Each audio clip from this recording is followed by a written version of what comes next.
नमस्कार दोस्तों, आपका हमारे YouTube चैनल पर एक बार फिर हार्दिक स्वागत है। आपने अभी तक हमारे YouTube चैनल को सब्सक्राइब नहीं किया है तो सब्सक्राइब ज़रूर कर लें, जिससे आपको नए वीडियो आने पर जानकारी मिल सके। देखिए, आज सुबह आप लोगों का सामाजिक विज्ञान का पेपर हुआ था, तो उम्मीद करता हूँ कि आपका पेपर बहुत अच्छा हुआ होगा।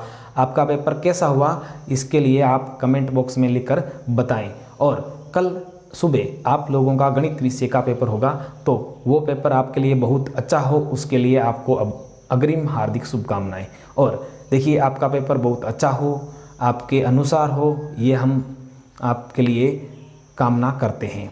देखिए, हम बात करते हैं अपने चैप्टर की। तो हमारा चैप्टर ये चल रहा था कि कल शाम को जो वीडियो लिया था उसमें हमने शुरू किया था प्रश्न संख्या 26 से जो 30 तक प्रश्न आते हैं, जो 6 अंकों के होते हैं।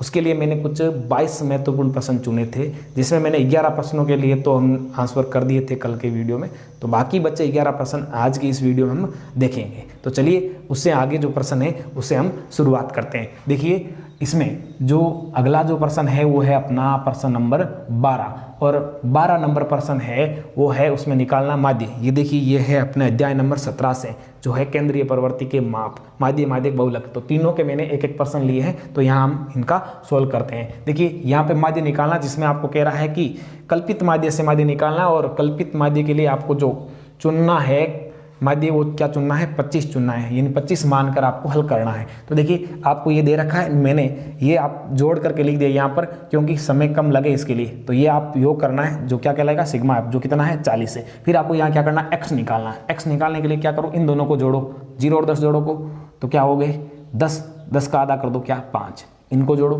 30 आधा कर दो क्या हो जाएंगे 15, इनको जोड़ो 20 आधा कर दो क्या हो जाएंगे 25, इनको जोड़ो 70 आधा कर दो क्या हो जाएंगे 35, इनको जोड़ो 90 आधा कर दो कितना हो जाएगा 45 हो जाएगा। अब आपको क्या करना है, यहाँ पे डी निकालना है। डी निकालने के लिए आपका फॉर्मूला क्या होगा, एक्स में से क्या घटाना है, ए घटाना है। एक्स में से क्या घटाना है, ए घटाना है। ए कौन है, 25 से, तो 5 में से, यानी एक्स वाली लाइन ये है, 5 में से 25 घटाओगे तो माइनस के हो जाएंगे 20। ठीक है, फिर आपको क्या करना है, यहाँ पे 15 में से 25 घटाना है आपको, ये 25, तो माइनस के 10।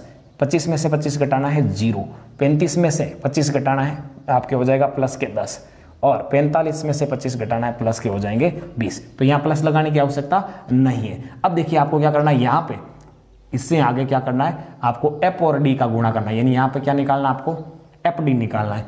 एफ डी निकालने के लिए देखो, 6 का और माइनस के 20 का गुणा करोगे तो माइनस के 120। ठीक है, आप 10 और 10 का गुणा करोगे माइनस के 100, आप 13 और 0 का गुणा करोगे तो 0, 7 और 10 का गुणा करोगे 70, 4 और 20 का गुणा करोगे 80। आपको ये योग करना है, तो क्या कहलाएगा, सिग्मा एफ डी कहलाएगा। ये आप योग करोगे तो देखिए, आप ये तो माइनस के अलग जोड़ेंगे, ये प्लस के अलग जोड़ेंगे। देखो, प्लस के तो हो गए 150, कितने हो गए, देखो 70 और 80 150। ये कितने होते हैं, ये होते हैं अपने 100 100 220। 220 में से 150 कम कर लो तो माइनस के कितने रहेंगे, 70 रहेंगे। मतलब इन सब को जोड़ोगे तो आपका उत्तर आएगा माइनस के 70। देखो, मैं यहाँ लाइन खींच देता हूँ, इससे उस तरफ का प्रश्न अलग है। ठीक है, तो ये हो गया 70 सिग्मा एफ डी। अब आपको क्या निकालना, माध्य निकालना। तो देखिए, यहाँ पे आपको सूत्र लगाना, एक्स बार बराबर ए, कल्पित माध्य जो कल्पना की थी, प्लस सिग्मा एफ डी बटा सिग्मा एफ। ए का मान कितना है 25 से, प्लस सिग्मा एफ डी कितना है माइनस के 70 है, बटे में ये कितना है 40 है। 0 से 0 कैंसिल कर दो, 25 के 25, ये प्लस और ये माइनस हो जाएगा माइनस। 4 का भाग इसमें देना, देखो एक बार जाएगा, 3 शेष बचेंगे। 0 यहाँ पॉइंट लगा के 3 के पीछे 0 लगाओ, 30 हो जाएगा। 30 में 4 का भाग, देखो 7 बार जाएगा 28 होगा। फिर 2 बचेंगे, 2 के पीछे 0 उतारोगे 20, 20 में 4 का भाग 5 बार जाएगा, 1.75। इसमें से घटाना है, देखो 25 में से 1 घटाओगे तो 24, 24 में से 0.75 घटाओगे तो रहेगा 23.25। ये आपका इसका आंसर हो जाएगा। तो ऐसा कोई और प्रश्न आए, संख्या चेंज करके दे दे तो भी आपको ऐसे करना है। ये तो था अपने माध्य। अब देखिए, ये है अपने माध्यक। तो माध्य के लिए देखो, ये आपको दे रखा है ऐसे, इनको आपको योग करना है, जो n कहलाएगा। यहाँ पर देखो सिग्मा एफ कहला रहा है, यहाँ n कहलाएगा, n होगा ये। अब आपको क्या करना है, यहाँ पर निकालना आपको सी एफ, सी निकालना, संचयी बारंबारता निकालनी। तो उसके लिए आपको लिखना है, ये 42 के 42 लिखना है, 42 और 30 जोड़ के लिखना है 72। ठीक है, 72 और 50 जोड़ के लिखना है 122। 122 में ये जोड़ के लिखना 22 तो 144, 144 में 8 जोड़ना है तो 152, 152 में 5 जोड़ना है 157। ये वाला मान और ये वाला मान समान होना चाहिए, अगर नहीं है तो कुछ गड़बड़ हो गई, वापस चेक करना आपको। अब देखिए ये n है तो आपको क्या करना है, यहाँ लिखो, सीधा ही लिख दो आप n/2 बराबर यानी 157/2, इसमें भाग लगाओगे 2 का तो आएगा 78.5 से ठीक बड़ी CF कौन है 78.5, सीप वाली लाइन में 78.5 से ठीक बड़ा कौन है, देखो ये बड़ा है 122, ठीक बड़ा 122 है जिसका वर्ग क्या है, देखो 122 का वर्ग क्या है, ऐसे इसको पे कर दो, ऐसे ये क्या है 16 से 24 है, 16 से 24 है। अतः आपको यहाँ से मान निकालना है, L का मान क्या होगा, निम्न सीमा, इस वर्ग की निम्न सीमा क्या है 16, तो L हो गया 16, H इनके बीच का अंतर कितना है वो हो गया 8। ठीक है, आपको यहाँ पे निकालना है F कितना हो गया, ये F वाली लाइन में जो 50 है, और आपको निकालना है CF, और CF कितना है जो ये पे करते हैं उससे पहले वाला, इससे पहले वाला क्या है 72। ठीक है, अब आपको निकालना है माध्य के लिए सूत्र, माध्य निकालने के लिए सूत्र लगाओ आप, तो सूत्र क्या है देखो L + n/2 - CF/F कोष्टक में बंद करो इंटू कर दो H। तो देखो L का मान क्या है वो रखो 16 प्लस n/2 का मान देखो हमने निकाला, n/2 का कितना 78.5। ठीक है, 78.5 बटा, देखो इसमें से आपको घटाना भी है, CF घटानी है, क्या घटानी है, CF कितनी है देखो 72। ठीक है, बटे में लिखना F का मान जो कितना है देखो 50, और इसको कोष्टक में बंद करके गुणे में लिख दो H जो कितना है, H का मान 8 है। ठीक है, अब देखिए आप इसको सोल्व करोगे तो 16 प्लस ये घटाओगे इसमें से 72, इसमें से 78 में से घटाओगे 78.5 में से तो 6.5 बटे में कितना 50 गुणा कितना, गुणा है अपने 8। अब देखिए आपको यहाँ पे क्या करना है, यहाँ से देखिए ये देखो पॉइंट हटा दो 0 लग जाएगा, 5 की टेबल से कट जाएगा 13 बार, ये कट जाएंगे 100 बार। अब क्या करो 13 और 8 का गुणा कर दो, तो 16 प्लस 13 और 8 का गुणा करेंगे 8 3 24 हासिल की 2 8 और 2 10 104/100, 100 का भाग 104 में लगाओगे तो ये कितना जाएगा 1.04।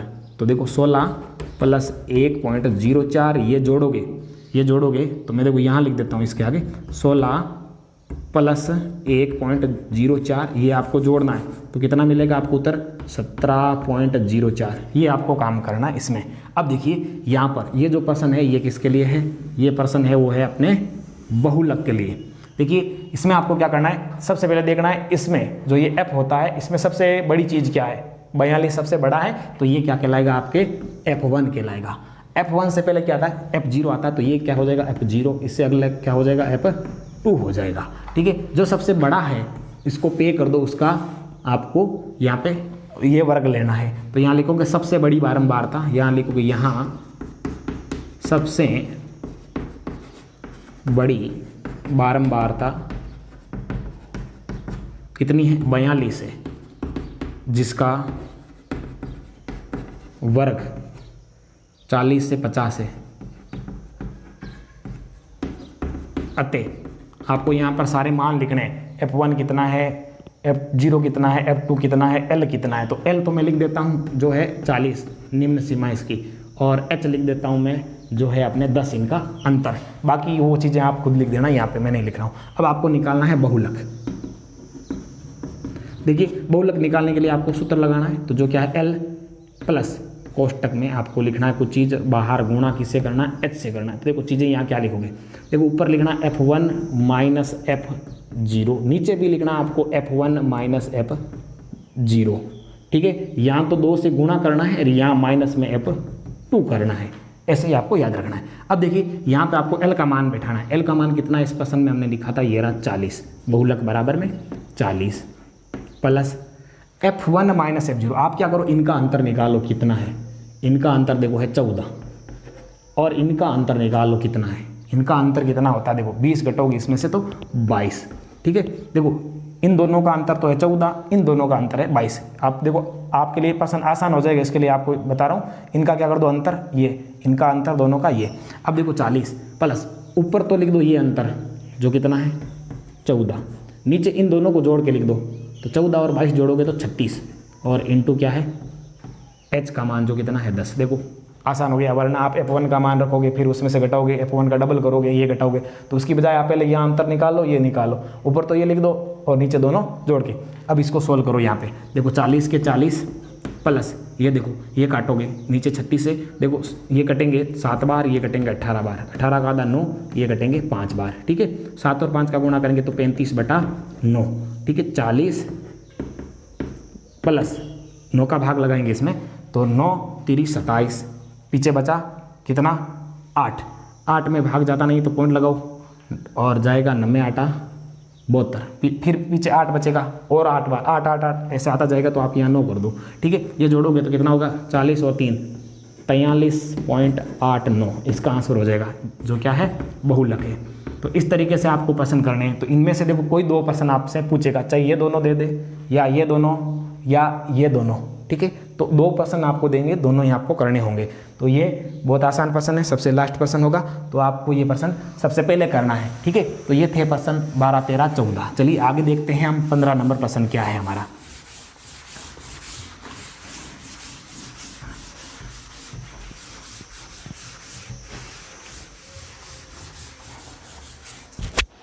देखिए हमारा 15 नंबर जो प्रश्न है वो है अपने ज्योमिति से, जो जिसमें हम देखो 10 नंबर पार्ट, 11 नंबर पार्ट, 12 और 13 इन सब में से ही बड़ा प्रश्न पूछा जाता है मिला करके।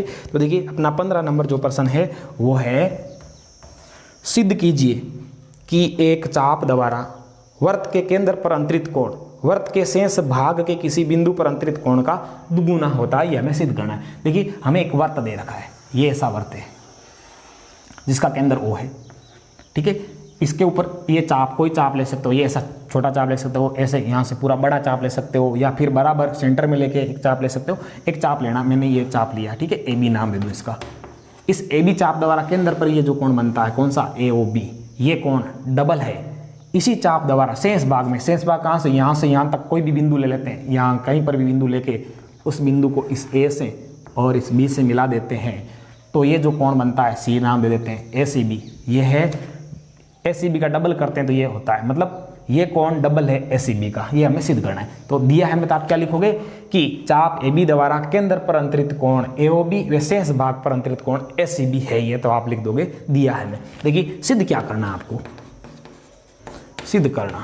आपको सिद्ध करना है कि कोण AOB है वो डबल है कोण ACB का, उस कोण का ये डबल है, ये हमें सिद्ध करना है। ठीक है, रचना आपको इसको सिद्ध करने के लिए करनी पड़ेगी रचना। और रचना क्या करनी है, CO को मिलाते हुए आगे बढ़ाना P तक, कोई भी बिंदु और नाम दे दो आप। तो यहाँ लिखो CO को मिलाते हुए P तक आगे बढ़ाया। ठीक है, ये आपका काम हो गया। अब उत्पत्ति में देखिए क्या करेंगे हम, आपको कोणों के नंबर अंकित कर देना। ये 1 हो गया, ये वाला 2 हो गया, ये वाला 3 हो गया, ये वाला 4 हो गया, ये वाला 5 और ये वाला 6। देखिए सबसे पहले लिखोगे त्रिभुज AOC में, त्रिभुज AOC में क्या बराबर है, देखो OA बराबर OC, OA बराबर OC क्यों है बराबर, त्रिज्या है, ये क्या है त्रिज्या है इसलिए बराबर है। अतः देखो इस त्रिभुज की ये दोनों भुजाएं समान है तो इनके समूह कोण भी क्या होंगे, समान होंगे। तो कोण 1 बराबर है किसके, कोण 2 के।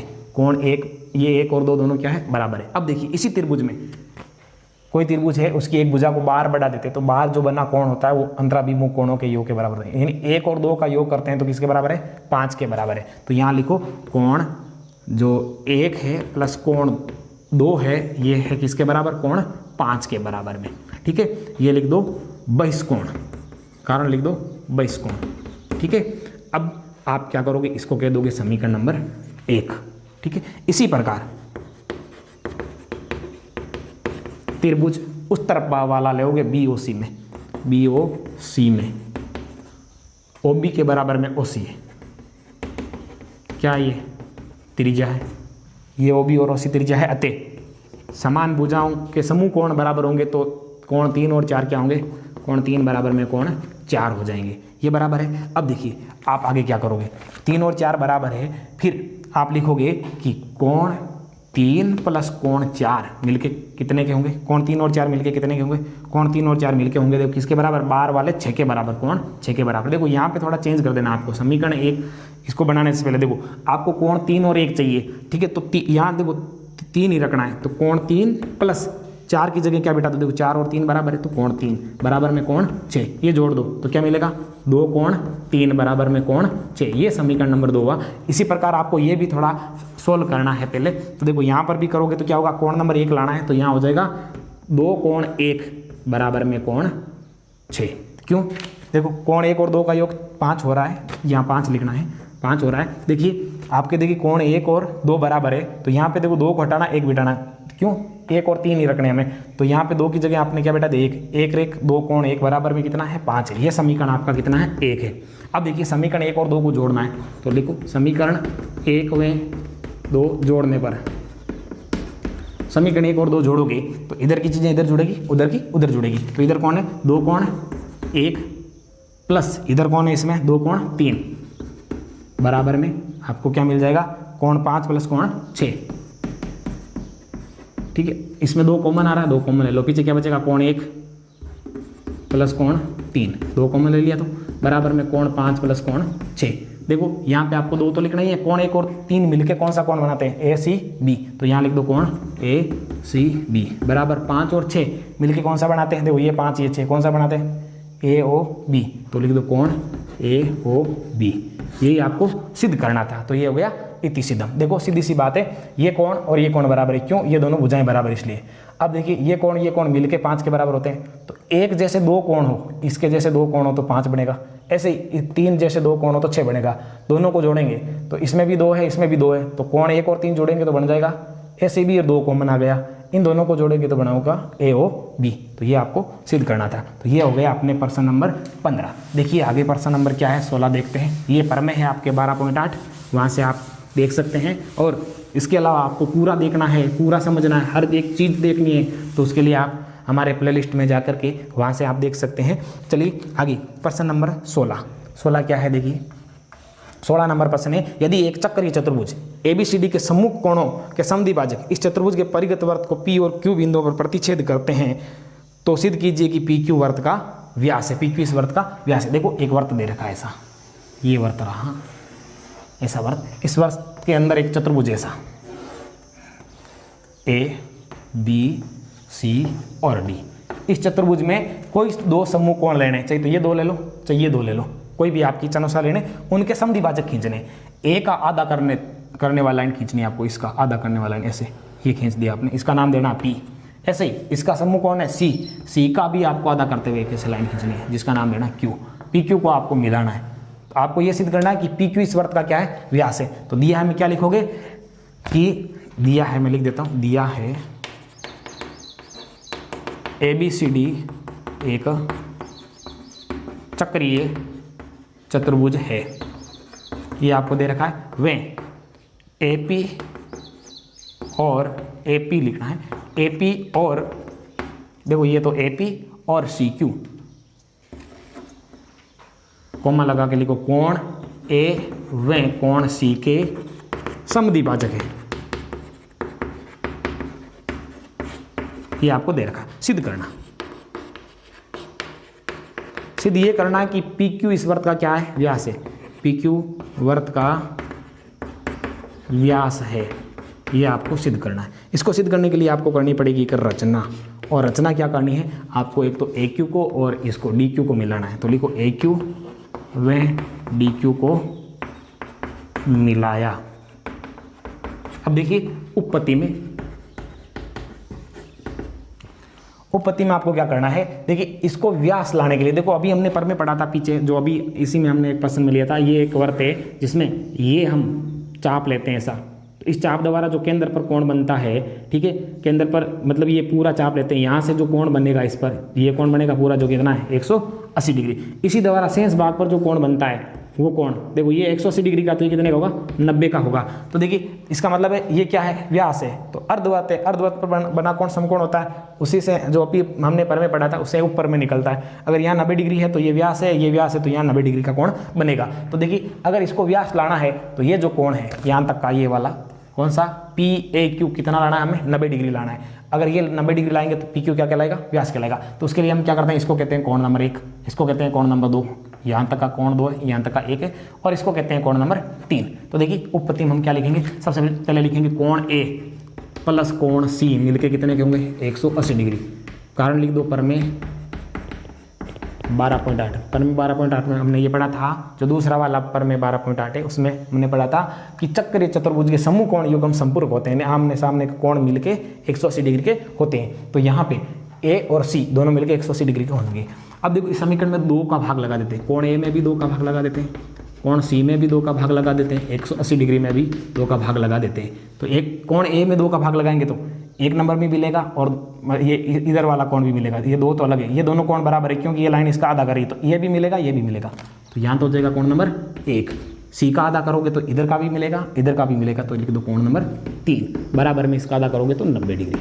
अब देखिए ये कह दो समीकरण नंबर 1। देखिए हमारा टारगेट क्या है, 1 नंबर कोण 2 नंबर कोण मिला के 90 डिग्री लाना है। जबकि हमारे पास आया 1 नंबर और 3 नंबर मिल के 90 के हैं, तो 3 को हटाना है, 2 को बिठाना है, और उसके लिए हमें क्या करना है, कोण नंबर 3 के बराबर में किसको लाना है, 2 को लाना है। तो यहाँ लिखो आप, कोण 2 बराबर में है कोण 3 के। क्यों है, देखो एक ही चाप द्वारा ये बना है, इसी चाप द्वारा ये बना है, तो लिख दो एक ही चाप द्वारा बने कोण।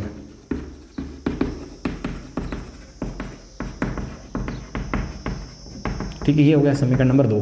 समीकरण 1 व 2 से,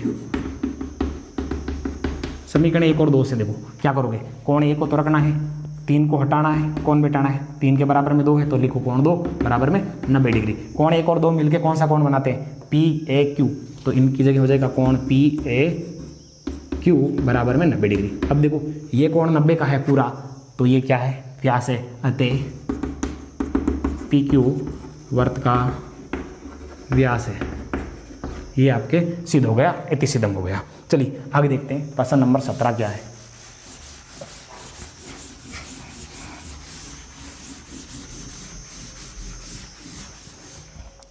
प्रश्न नंबर 17 है, सिद्ध कीजिए कि एक चक्रीय चतुर्भुज के कोणों के समद्विभाजकों द्वारा बनाया गया चतुर्भुज भी चक्रीय चतुर्भुज होता है। देखिए 17 नंबर प्रश्न है अपना कि एक चक्रीय चतुर्भुज है कोई अपना ऐसा, ठीक है, कोई भी बना लेते हैं ऐसा, ये जिसमें ये ए है, बी है, सी है और डी है। देखिए यहाँ पे क्या करना है, चक्रीय चतुर्भुज के कोणों के समद्विभाजक, इस कोण का आधा करने वाली लाइन भी खींचनी है, इस कोण का आधा करने वाली भी लाइन खींचनी है, इस कोण का आधा करने वाली लाइन खींचनी है, इस कोण का आधा करने वाली लाइन खींचनी है।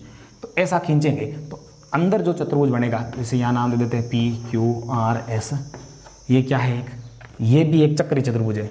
और इसको चक्रीय चतुर्भुज सिद्ध करने के लिए आमने सामने के कोणों का योग 180 डिग्री लाना होगा, तब ये चक्रीय चतुर्भुज कहलाएगा। चाहे तो ये दोनों मिला के लो या ये दोनों मिला के लो। तो देखिए ये लाइन कोणों का क्या कर रही है, आधा कर रही है। तो आधा कर रही है तो हम यहाँ क्या करते हैं, यहाँ पे लिख देते हैं ये कोण 1 है, ठीक है, इधर लिख देते हैं ये कोण 2 है, ठीक है, इधर लिख देते हैं ये कोण 3 है, इधर लिख देते हैं ये कोण 4 है। अब देखिए हम आगे बढ़ते हैं, तो देखो यहाँ पे लिखेंगे क्या दिया है, तो लिखोगे दिया है, दिया में लिखोगे ए बी सी डी एक चक्रीय चतुर्भुज है, ये आपको दिया है। सिद्ध करना, सिद्ध आपको ये करना है कि पी क्यू आर एस एक चक्रीय चतुर्भुज है।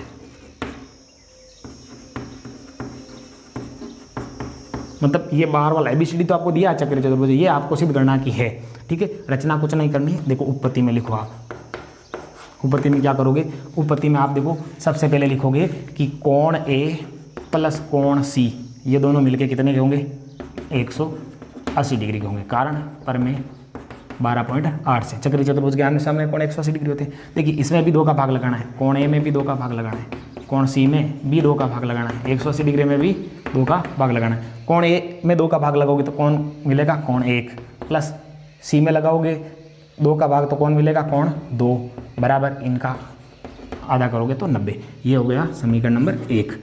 अब देखिए इसी प्रकार आपको जोड़ना कोण बी और डी, तो कोण बी प्लस कोण डी ये मिलके कितने के होंगे, 180 डिग्री। इनका कारण क्या होगा, पर में 12.8, फिर आधा करो, यानी कोण बी में भी 2 का भाग लगाओ, कोण डी में भी 2 का लगाओ, 180 डिग्री में भी 2 का लगाओ। 2 का लगाओगे तो क्या मिलेगा, बी में 2 का भाग लगाओगे तो देखिए बी कहाँ, ये रहा, कोण मिलेगा 4, ठीक है। तो यहाँ लिख दो कोण 4 प्लस इस डी में लगाओगे तो मिलेगा कोण 3 बराबर में इसमें लगाओगे तो हो जाएगा 90 डिग्री। ये समीकरण नंबर हो गया 2। आप क्या करो, समीकरण 1 और 2 को जोड़ लो। समीकरण 1 प्लस 2 करने पर जोड़ोगे, इधर के इधर जुड़ेंगे, उधर के उधर जुड़ेंगे, तो इधर देखो क्या है, कोण 1 2 3 4, तो लिख दो कोण 1 प्लस कोण 2 प्लस कोण 3 प्लस कोण 4 बराबर उधर हो जाएंगे 90 और 90। देखो इसमें भी 90 इसमें भी 90 जुड़ेंगे तो कितने हो जाएंगे 180 डिग्री। ये कौन हो जाएगा, समीकरण नंबर 1 2 था, ये हो जाएगा 3।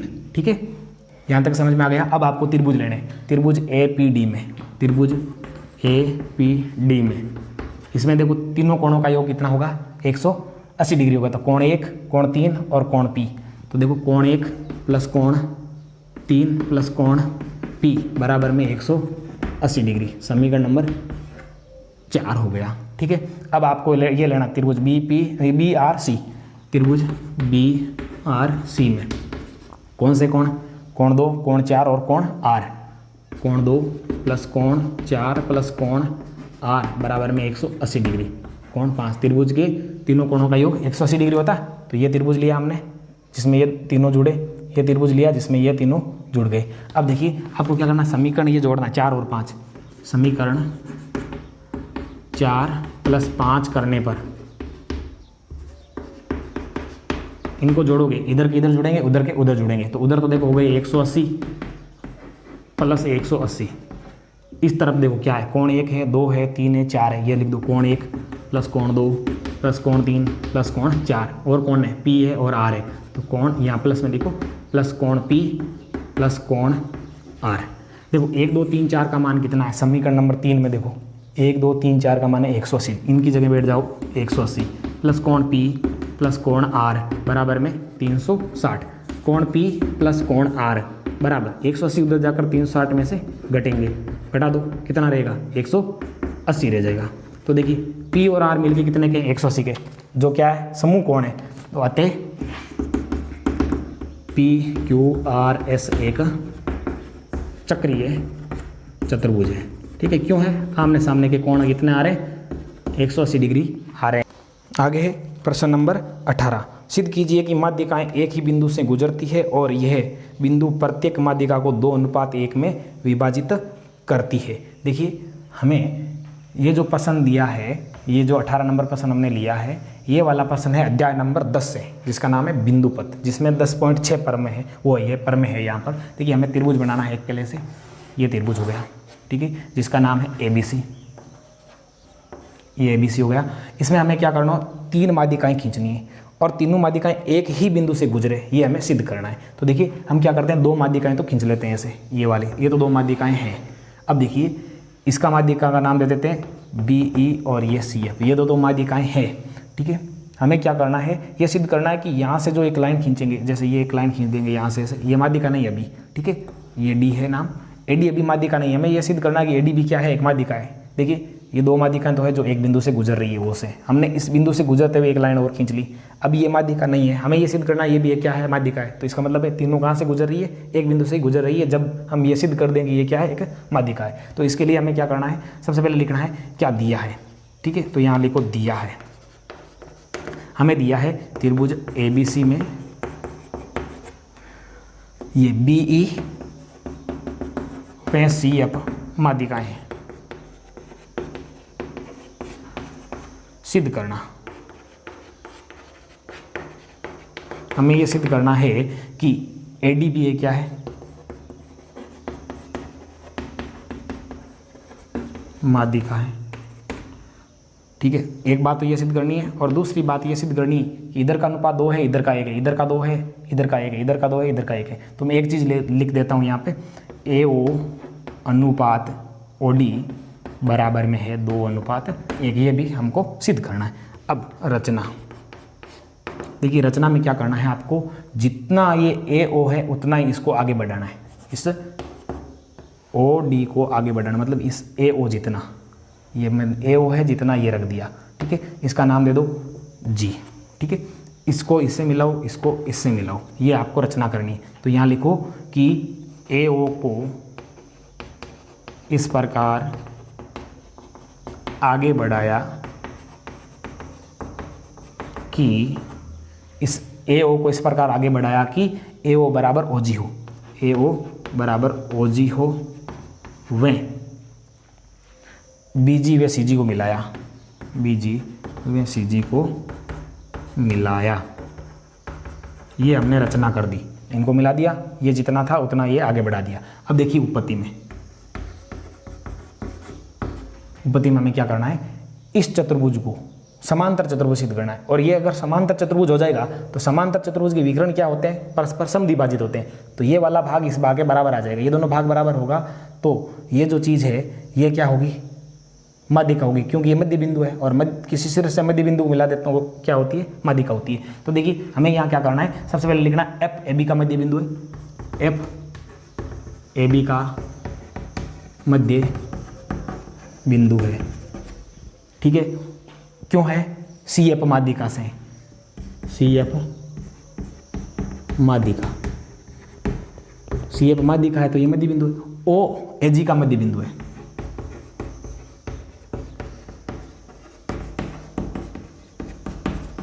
क्यों है, रचना से, हमने रचना की थी कि ये जितना है उतना आगे बढ़ाती है, मध्य बिंदु हो गया। अब देखियो एक त्रिभुज में, ये जो त्रिभुज है इस तरफ का, इस त्रिभुज में ये वाली लाइन इसके समांतर होगी, क्यों होगी, ये भी मध्य बिंदु, ये भी मध्य बिंदु, इनको मिला देते हैं तो मध्य बिंदु पर से ये लाइन इसके क्या होगी, समांतर होगी। तो लिख दो अतः त्रिभुज ए बी जी में, त्रिभुज ए बी जी में मध्य बिंदु पर में से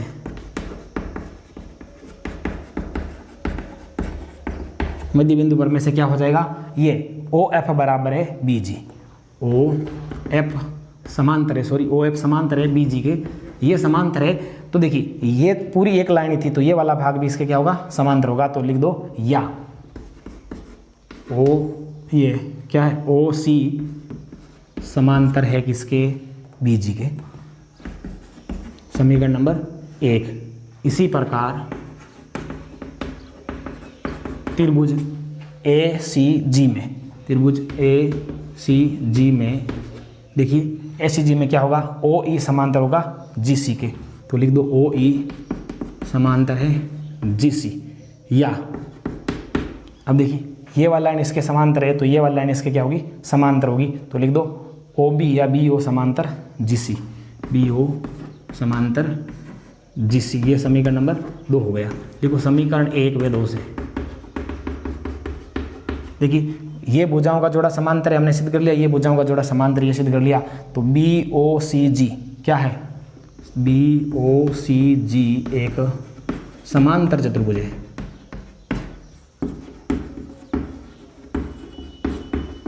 अतः समांतर चतुर्भुज के विकर्ण क्या होते हैं, परस्पर समद्विभाजित होते हैं। तो यहाँ लिख देंगे ये बी डी बराबर सी डी, एक तो हो गया बी डी बराबर में सी डी, दूसरी चीज़ हो गई आपके ये ओ डी बराबर ये डी जी, ओ डी बराबर में डी जी, ये हो गया समीकरण नंबर आपके 3। अब देखिए आपको पहली चीज़ मिल गई, लिख दो अतः, देखो ये और ये लाइन बराबर है तो डी इसका मध्य बिंदु है, तो ए डी ये क्या है, माध्यिका, अतः ए डी एक माध्यिका है। ये आपको मिल गया पहला आंसर जो सिद्ध करना था ये वाला। दूसरा देखिए आपके क्या चीज़ बराबर, ए ओ के बराबर में कौन है, ओ जी है, तो लिखो ए ओ बराबर में ओ जी। देखो ए ओ को तो ए ओ ही रहने दो, ओ जी के कितने भाग हो रहे हैं, देखो O D plus D G, तो लिखो O D plus D G. A O बराबर ओ डी रखना है, प्लस डी जी की जगह आप क्या रख सकते हो, ये रहा डी जी की जगह ओ डी रख सकते हो, तो लिख दो ओ डी, लिख दो समीकरण 3 से, कारण हो गया। देखो ए ओ बराबर ओ डी, रो डी हो जाएगा 2 ओ डी, ठीक है, इसके गुणे में कौन है, 1 है, तो आप यहाँ से क्या करो, ए ओ के बट्टे में लाओ ओ डी, तो उधर 2 के बट्टे में कौन जाएगा, यहाँ से 1, तो देखो आपको अनुपात क्या मिल जाएगा, ए ओ अनुपात ओ डी लिखोगे, ए ओ अनुपात ओ डी लिखोगे तो उधर हो जाएगा 2 अनुपात 1, और ये दूसरी चीज़ भी आपके सिद्ध हो गई। तो इस तरीके से आपको ये सिद्ध करना है। तो ये था प्रश्न नंबर अपने 18। चलिए आगे देखते हैं अपना 19 नंबर प्रश्न क्या है।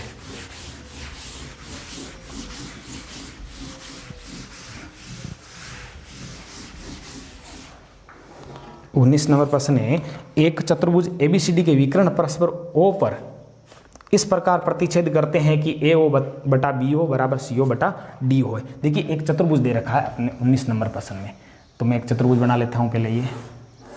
ये चतुर्भुज है ए बी सी और डी। इसमें विकर्ण ऐसे आपस में प्रतिच्छेद करते हैं। किस बिंदु पर करते हैं, यहाँ पे लिखा है ओ बिंदु पर प्रतिच्छेद करते हैं, ये बिंदु ओ है। तो देखिए हमें क्या दिया है, हमें दिया है कि ए ओ बटा बी ओ बराबर में सी ओ बटा डी ओ है, ये हमको दे रखा है। ठीक है, सिद्ध करना, ये सिद्ध करना है हमें कि ए बी सी डी एक समलंब है। समलंब कैसे, भुजाओं का एक जोड़ा समांतर लाना, चाहे तो ये और ये समांतर लो, चाहे ये और ये समांतर लो, मतलब अर्थात हमें क्या समांतर लाना है, मतलब अर्थात हमें क्या समांतर लाना है, ए बी के समांतर में सी डी लाना है, ए बी समांतर सी डी, ये हमको सिद्ध करना है। अब देखो इसको सिद्ध करने के लिए आपको करनी पड़ेगी एक रचना। रचना क्या करनी है, ओ से एक लाइन खींचनी है, जो चाहे तो आप इसके समांतर को, चाहे आप इसके समांतर को, यहाँ पर नाम दे दो एफ। ठीक है, तो आप लिखो ओ एफ समांतर सी डी खींचा, ये आपने रचना कर दी। ठीक है, अब देखिए आप उपपत्ति में क्या लिखोगे। देखिए मैं पहले बता दूं क्या करेंगे, ये लाइन इसके समांतर है। ठीक है, हमें ये और ये दोनों लाइनें समांतर लानी है, ये इसके समांतर है, क्यों, रचना कर दी।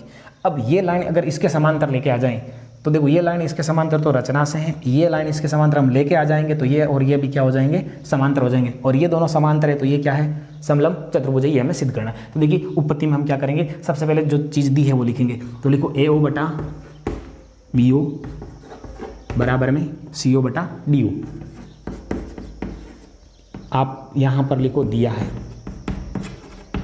ये हो गया इसका कारण। ठीक है, दिया है हो गया। अब आप ऐसा कर सकते हो, इसको ए ओ बटा सी ओ यहाँ लेके आ जाओ, बी ओ वहाँ लेके जाओ बटा डी ओ, मतलब वज्र गुणा कर सकते हैं हम, ये यहाँ ला सकते हैं, वो यहाँ ला सकते हैं, ऐसे कैसे भी कर सकते हैं। ठीक है, तो यहाँ पे आपके हो गया समीकरण नंबर 1।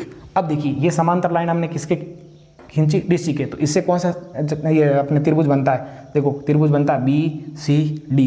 इस त्रिभुज में लो, त्रिभुज बी सी डी में कौन समांतर है, ओ एफ समांतर है किसके, सी डी के, तो ओ एफ समांतर सी डी, ये समांतर है। अतः बीपीटी पर में से, बीपीटी से क्या मिलेगा हमको, अगर ये लाइन इसके समांतर है तो ये दोनों का अनुपात बटा ये दोनों का अनुपात होता है, तो ए ओ बटा डी ओ, ये बी ओ बटा, ये बी ओ है बटा डी ओ, बी ओ बटा डी ओ बराबर बी एफ बटा एफ सी। ये हो गया समीकरण नंबर 2। आप लोग समीकरण 1 व 2 से, समीकरण 1 और 2 से क्या मिलेगा, देखो बी ओ बटा डी ओ, इसमें भी बी ओ बटा डी ओ, तो ये बराबर हो जाएंगे ए ओ बटा सी ओ बराबर में बी एफ बटा ये सी एफ का हो चाहे एफ सी का हो, एक ही बात है। ठीक है, ये बराबर हो जाएंगे। देखो ये कहाँ पर है, ए ओ बटा ये सी ओ, ये दोनों लाइनें बटे में है, बराबर में ये दोनों लाइनें किस त्रिभुज में, त्रिभुज ए बी सी में। तो लिखो त्रिभुज अतः त्रिभुज ए बी सी में बीपीटी के विलोम से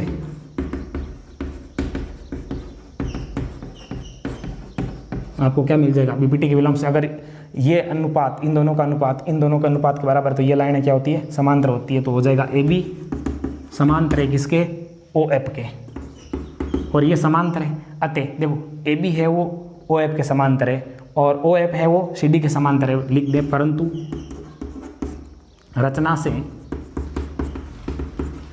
ओ एफ समांतर है किसके, सी डी के। अतः हमें क्या मिल जाएगा कि ए बी है वो समांतर है आपके सी डी के, और ये समांतर है, अतः ए बी सी डी एक समलंब है। ये हो गया इति सिद्धम। ठीक है, तो ये था प्रश्न नंबर अपने 19। चलिए आगे देखते हैं अपना प्रश्न नंबर 20 क्या है।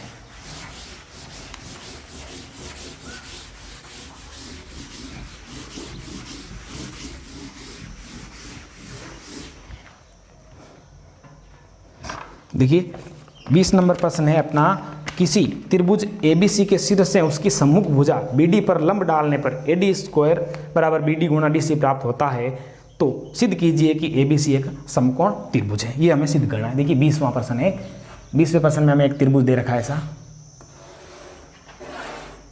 ABC, ठीक है, और इसमें A से ये लंब डाला गया D, AD लंब, यानी यहाँ 90 डिग्री का कोण बनता है, ठीक है। अब देखिए हमें क्या दे रखा है इसमें, सबसे पहले लिखेंगे दिया है, हमें दिया है त्रिभुज ABC में AD लंब है किस पर, BC पर।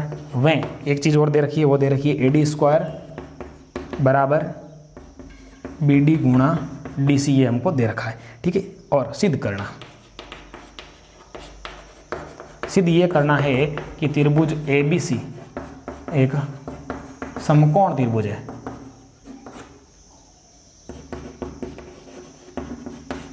यानी इस त्रिभुज का ABC का A कोण 90 डिग्री रहना चाहिए, B लो चाहे A लो या C लो, तब ये क्या कहलाएगा, समकोण कहलाएगा। ये हमें सिद्ध करना है। इसमें रचना कुछ नहीं करनी। देखो उपपत्ति में क्या करेंगे, उपपत्ति में आप ये चीज़ लो जो हमें दे रखी है, AD स्क्वायर बराबर BD गुणा DC। देखो AD को ऐसे स्क्वायर को लिख सकते हो ऐसे, AD गुणा AD बराबर में BD गुणा DC। अब देखिए आप यहाँ से क्या करोगे, एक AD को तो यहीं रखो, A को यहाँ रख दिया, उधर से ये DC इसके नीचे लेकर आ जाओ बराबर में, उधर कौन है, BD है, BD के बटे में कौन जाएगा यहाँ से, AD वहाँ चला जाएगा। देखो यहाँ पे क्या हो रहा है, देखो AD बटा DC, AD बटा DC और BD बटा AD। देखो ये हो रहा है, ये भुजा बटा ये भुजा और ये भुजा बटा ये भुजा हो रहा है। तो अब इनके कोण बराबर आ जाए, बीच के कोण, ये दोनों कोण बराबर आ जाए तो ये क्या हो जाएगा, SAS समरूपता से दोनों त्रिभुज क्या हो जाएंगे, समरूप हो जाएंगे। कौन सा, इधर वाला और इधर वाला। तो देखिए यहाँ पे लिखेंगे वे कोण 1 बराबर कोण 2। कौन से वाला है, ये एक कह दूँ, ये कह दूँ 2, ठीक है। तो ये है प्रत्येक 90 डिग्री अतः SAS समरूपता से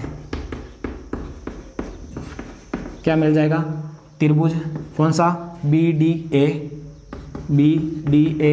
आपको सही व्यवस्थित बैठाना ना, त्रिभुज समरूप है किसके, ADC के, ADC के। देखो आपको अगर सही व्यवस्थित नहीं बैठाना आता तो देखो तरीका रखना याद, यहाँ से शुरू होना BDA, फिर यहाँ से ADC ऐसे लिख देना, ये दोनों समरूप है। अब समरूप है अतः इनके संगत भाग समान होंगे। कौन से, तो ये वाला कोण किसके बराबर होगा, इसके बराबर होगा। देखो B कोण A के बराबर है, देखो ये B कोण A के बराबर है, तो ये कोण 1 2 था, 3 और 4 के 2। तो देखिए यहाँ पे हो जाएगा कोण नंबर 3 बराबर है कोण नंबर 4 के। इसको कह दो समीकरण नंबर आप 1, ठीक है। अब देखिए यहाँ ये 4 था, यहाँ कह दो कोण नंबर 5।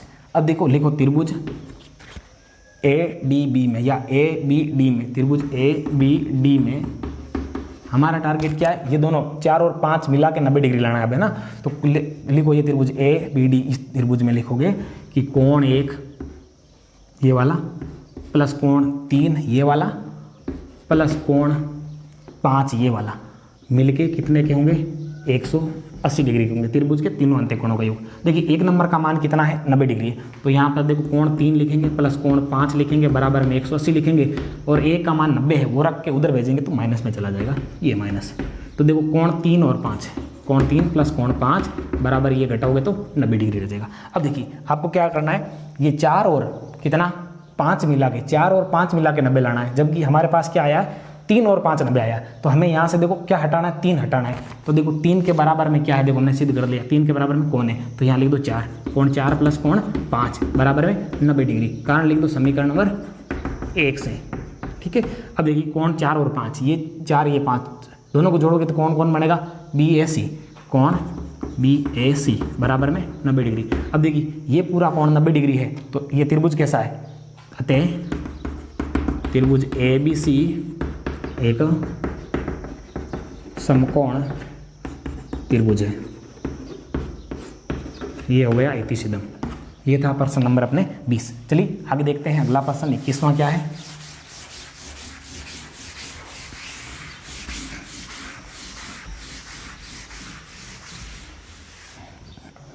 जी अपना 21 नंबर प्रश्न है, सिद्ध कीजिए समकोण त्रिभुज के कर्ण पर बना वर्ग शेष भुजाओं पर बने वर्गों के योग के बराबर होता है बोधायन पर में, यानी पर में 11.9, ठीक है। तो देखिए यहाँ पे क्या होगा, इसमें हम क्या करेंगे, देखिए हमें दिया है, सबसे पहले पे हम क्या करते हैं त्रिभुज बना लेते हैं, 21वें में ये ऐसा त्रिभुज बना लिया हमने, समकोण त्रिभुज बनाना है। ठीक है, यहाँ पे नाम रख दो ए, ये रख दो बी, ये रख दो सी। बी कौन है? वो समकोण है, 90 डिग्री का है। ठीक है, तो देखो यहाँ हम लिखेंगे कि दिया है, हमें दिया है कि त्रिभुज ए बी सी एक समकोण त्रिभुज है,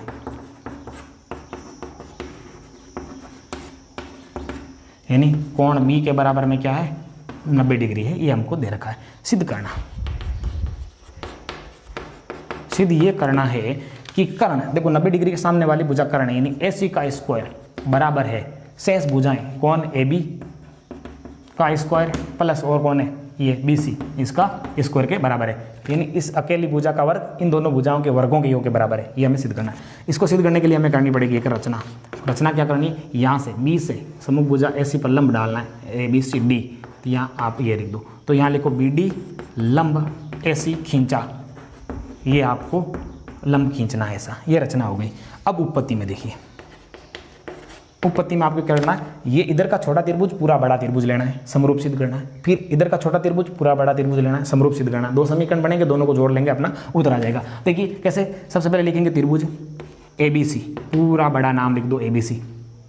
फिर देखो व्यवस्थित लिखना है, तो मैंने अभी बताया था आपको, यहाँ से शुरू हो ADB, यहाँ जाओ त्रिभुज ADB में। फिर देखो अगला जो लेंगे उसमें कहाँ से शुरू होंगे? B से होंगे, BDC। तो अभी वो बात आगे है। देखो ये दोनों त्रिभुज है, इनमें समरूप सिद्ध करेंगे। तो देखो क्या चीज़ें बराबर है? ये कोण A इसका बड़े का बराबर है कोण छोटे का है, क्योंकि A छोटे में भी काम आ रहा है, इस वाले में बड़े में भी काम आ रहा है, उभयनिष्ठ कोण। ठीक है, ये हो गया इसका कारण। एक चीज़ और चाहिए हमको, तो एक चीज़ और देखो, लिखो क्या लिखोगे? बड़े का कोण B, छोटे का कोण D, प्रत्येक क्या देखो, इसमें ये 90 डिग्री है, बड़े का B 90 है, तो प्रत्येक लिख दो 90 डिग्री। अब देखो एक त्रिभुज के 2 कोण दूसरे त्रिभुज के 2 कोणों के बराबर है, तो लिख दो अतः AA समरूपता से त्रिभुज ABC समरूप है त्रिभुज ADB के। ये समरूप है, अतः समरूप त्रिभुजों की संगत भुजाएं समानुपाती होगी। तो देखिए आपको क्या लिखना है? यहाँ से देखो क्या बन रहा है? AB, उधर से क्या बन रहा है? AD। तो लिखो AB बटा AD, AB बटा AD। फिर BC बटा ये BD। तो देखो BD हम नहीं लेंगे, क्योंकि BD बीच में आ रहा है, भुजाओं में नहीं आ रहा है, तो ये नहीं लेंगे। तो फिर लेंगे AC बटा, इधर से लेंगे बराबर में AC बटा, देखो एक छलांग लगा के लिया, इधर से AB, वज्र गुणा करोगे इसका, तो AB का AB से करोगे तो AB स्क्वायर हो जाएगा, बराबर में इसका इससे करोगे तो हो जाएगा AC गुणा AD, AC गुणा AD हो जाएगा। ये आपके समीकरण नंबर हो गया 1। फिर लोगे आप त्रिभुज, बड़ा त्रिभुज ले लो ABC, वे त्रिभुज छोटा लेना है। मैंने क्या कहा था? ADB गए तो कहाँ है? B पर, तो BDC लो, BDC में देखो 2 चीज़ें बराबर लो, कोण C बराबर कोण C, बड़े का कोण C छोटे का कोण C बराबर है, क्यों है? उभयनिष्ठ, दोनों में काम आ रहा है कोण। और चीज़ बराबर लिखो, बड़े का कोण B छोटे का कोण D, प्रत्येक 90 डिग्री, क्योंकि ये 90 का है B और ये 90 का D, यहाँ पे लंब डाला था हमने ना। तो अतः AA समरूपता से दोनों त्रिभुज कौन से? त्रिभुज ABC समरूप है त्रिभुज किसके? BDC के। समरूप है अतः, यानी कि संगत भुजाएं क्या होगी? समानुपाती होगी। तो अगर हम इधर से AB लें तो उधर क्या आएगा? BD आएगा, और BD कहाँ है? बीच में है, तो ये नहीं लेना हमको। तो यहाँ से लेंगे हम BC, एक छोड़ के लेंगे तो उधर भी एक छोड़ के क्या हो जाएगा? BC बटा BC। एक छलांग लगा के लेंगे AC, तो इसमें एक छलांग लगाने पर क्या आएगा? BC। वज्र गुणा करो, BC का BC से करोगे तो क्या मिलेगा? BC स्क्वायर बराबर, इसका गुणा ऐसे करोगे तो हो जाएगा AC गुणा DC। समीकरण नंबर 2। आप क्या करो? समीकरण 1 प्लस 2 करने पर जोड़ दो, समीकरण 1 और 2 को जोड़ दो, इधर की चीज़ें इधर जोड़ो। इधर क्या है? AB स्क्वायर है इसमें, तो प्लस इसमें इधर क्या है? BC स्क्वायर है, बराबर उसमें उधर क्या है? AC गुणा AD, प्लस इसमें क्या है? AC गुणा DC। ये तो इधर रहेगा ही, यहाँ पे देखो इस प्लस के चिन्ह के इस तरफ AC है, इधर भी AC, AC कॉमन ले लो, AC कॉमन लिया, AC का यहाँ भाग लगाओगे तो बचेगा AD प्लस यहाँ बचेगा DC। AC का AC कोष्टक घटाओगे तो गुणा AD और DC जोड़ोगे, देखो ये तो AD है ये DC है, ये जोड़ोगे तो क्या बनेगा AC बन जाएगा, यहाँ हो गया AC। ये गुणा कर दो तो देखो क्या मिलेगा, इधर तो है AB square plus BC square बराबर AC इंटू AC हो जाएगा AC स्क्वायर। यही हमें सिद्ध करना था, ये हो गया इति सिद्धम। ये देखो सिद्ध करना में ये रहा यहाँ पे ये चीज़, ठीक है। तो ये था प्रश्न नंबर अपने 21। तो चलिए अब हम देखते हैं लास्ट प्रश्न 22वां प्रश्न।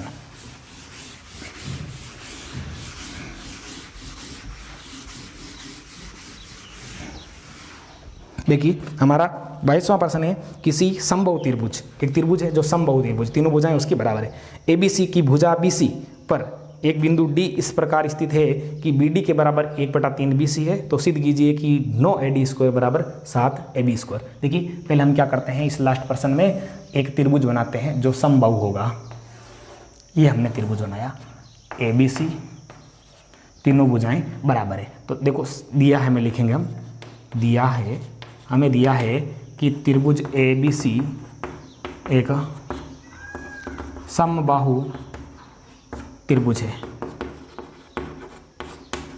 यानी AB बराबर में BC बराबर में AC है, ये तीनों भुजाएं आपस में बराबर है, ठीक है। तो ये मैं मिटा देता हूँ वापस।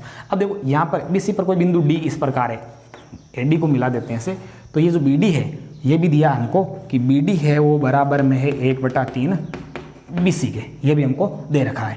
अब देखिए सिद्ध करना,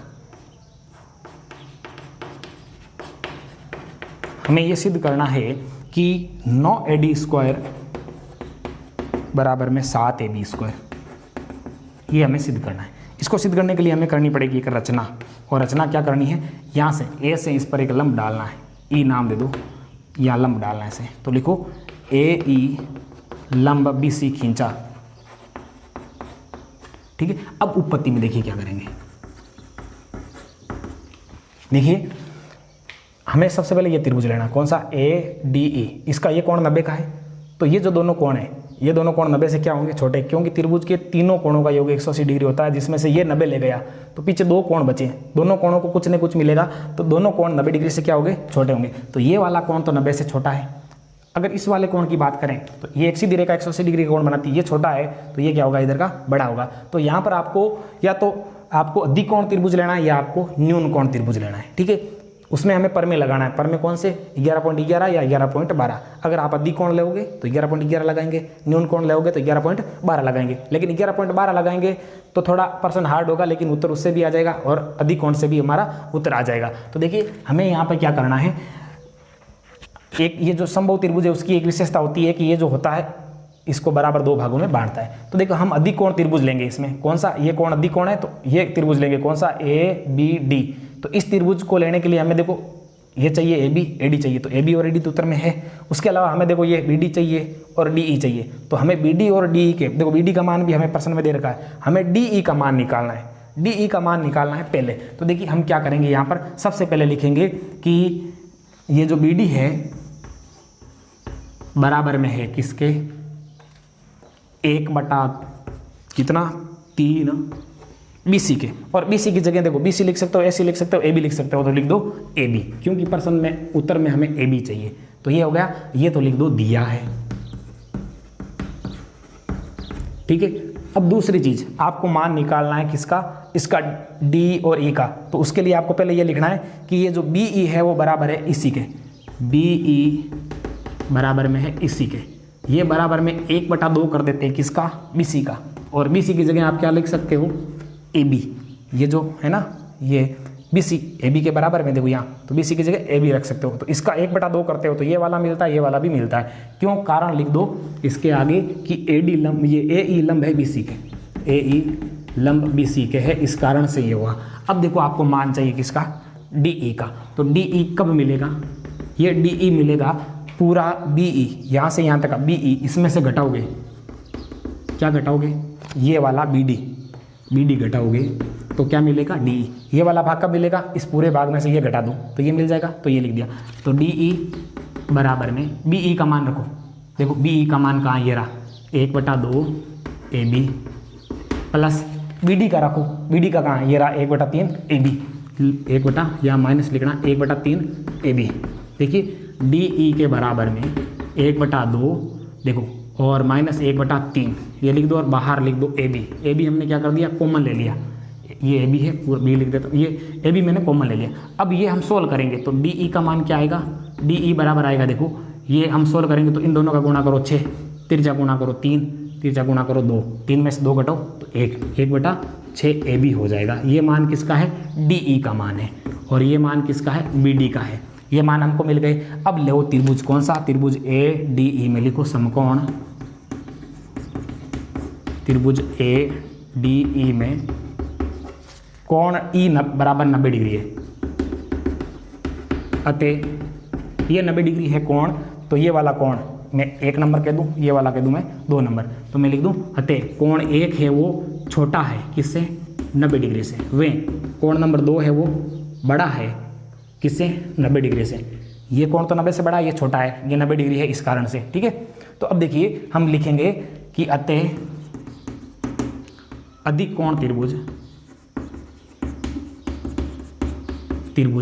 अधिक कोण त्रिभुज ले रहे हैं, ये 2 नंबर वाला, जिसमें क्या है देखो ABD में त्रिभुज ABD में कोण 1 अधिक कोण है, ये नहीं 2 है अधिक कोण, देखो एक तो इस तरफ है, उस तरफ वाला 2 है ना, तो लिखो कोण 2 अधिक कोण है,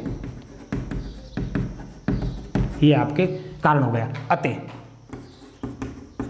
पर में कौन सा 11.11 से, उसमें हम अधिक कोण त्रिभुज में अगर हमें दे रखा अधिक कोण त्रिभुज तो क्या होगा, अधिक कोण की सम्मुख भुजा कौन, AB का स्क्वायर बराबर होता है शेष भुजाएं कौन, AD का स्क्वायर प्लस BD का स्क्वायर प्लस 2BD, ये जो भुजा है उसका डबल, और इंटू ये वाला भाग जो लंब आता है इस कोण के, तो ये DE लिख दो, तो गुणे में लिख दो DE।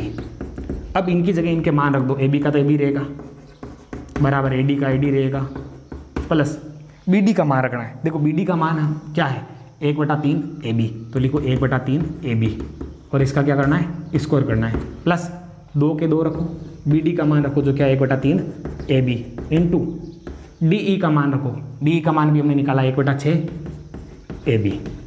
देखो 2 से 6 कट जाएंगे 3 बार, देखो ये करेंगे अब हल तो क्या होएगा, AB स्क्वायर बराबर AD स्क्वायर प्लस इसका वर्ग करेंगे तो 1/9 AB स्क्वायर। अब देखिए यहाँ पर गुणा करेंगे तो देखो क्या मिलेगा, यहाँ पे गुणा करेंगे तो 3 और 3 का गुणा करेंगे तो 9, 1 और 1 का गुणा करेंगे तो 1, AB का AB से करेंगे तो AB स्क्वायर, ठीक है। अब आपको क्या करना है, इसके नीचे एक मान लेना है और एक मान के आपको लेसअप लेने हैं, तो देखिए यहाँ पे लेसअप आएगा 9, 9 और 1 आएगा 9, इधर क्या है आपके AB स्क्वायर बराबर, इसका भाग इसमें 9 आ जाएगा, 9 को AD स्क्वायर से गुणा करोगे तो 9 AD स्क्वायर प्लस इसका भाग इसमें 1 बार जाएगा, 1 को 1 AB स्क्वायर से गुणा करोगे तो 1 AB स्क्वायर प्लस इसका भाग इसमें 1 बार, 1 को इससे गुणा करोगे तो AB स्क्वायर। देखिए 9 इसके भाग में है, यहाँ आएंगे तो कहाँ आएंगे, गुणे में, तो हो जाएगा 9 AB स्क्वायर, ये 9 भाग के इधर आ गए, ठीक है बराबर, यहाँ पे हो जाएगा 9 AD स्क्वायर प्लस 1 AB हो जाएंगे 2 AB स्क्वायर, 2 AB स्क्वायर इधर आएंगे और 9 में से घटेंगे तो कितने रहेंगे, 7 AB स्क्वायर बराबर 9 AD स्क्वायर, ठीक है। यही हमें सिद्ध करना था, तो ये हो गया इति सिद्धम। तो ये थे महत्वपूर्ण 22 प्रश्न, जिसमें हमने ये प्रश्न जो लास्ट में लिए थे वो थे अपने ज्योमिति से, जिसमें अध्याय नंबर 10, 11 और 12। तो उम्मीद करता हूँ कि आपके सारे प्रश्न इन्हीं में से आए और आपका पेपर है वो बहुत अच्छा हो, और कल हम जब आप पेपर देकर आओगे तो उसके बाद में हम पूरे पेपर का सॉल्यूशन भी आपको देंगे, तो उसको भी आप ज़रूर देखना, और जो लोग हैं 10वीं क्लास के जो स्टूडेंट हैं उन तक भी इस वीडियो को पहुंचाना। तो आपका बहुत बहुत धन्यवाद वीडियो को पूरा देखने के लिए।